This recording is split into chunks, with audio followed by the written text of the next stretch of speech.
Now we're going to start our customer discovery for your solution.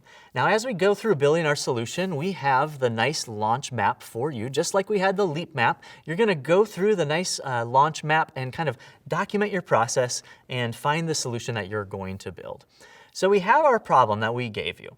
Now we're going to find our customer segment. We're going to do that customer discovery. So what we want you to think about is finding 3 people that would fit your customer segment. So again, people who have an observable behavior, there's something they're trying to start, and they're actively trying to start it, right? So you can see them trying, and you can see them taking steps either with tools or taking action or talking to people. So the observable behavior, and they're trying to solve the problem. So think about 3 people in your life who might fit this category, that might fit this segment. Now we want to ask them 3 simple questions. We want to ask them, what's hard about starting an idea? If you remember from our first unit in this experience, we wanted to elicit stories, right? We want to let the potential customer talk. In the previous unit, it was maybe mentors or people who are helping you with your leap. Now we're moving into talking to actual customers or users who are going to use our product or our idea.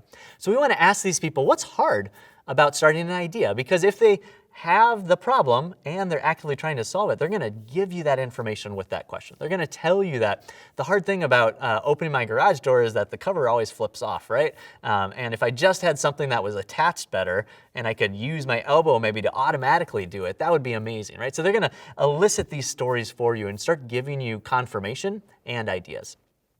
The second thing you're going to ask them is what have you tried to solve this problem? Again, if they haven't tried anything, they're not going to be the ideal customer, because even though they might have the observable problem, they're not actively trying to solve it. If they have tried things, that's now going to give you your market research, right? Whatever they list as potential solutions, we want to learn why they're not working. So why did they try this thing and it didn't solve the problem?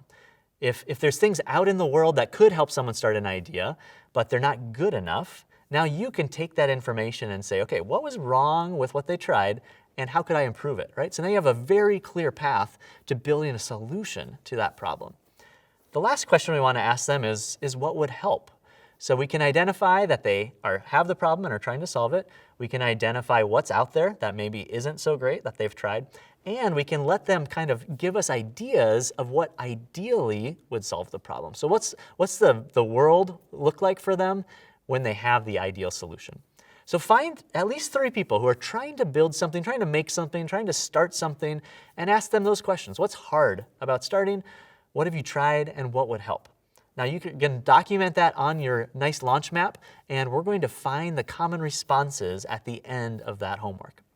We're going to listen across those 3 people and see if there's any elements that they share.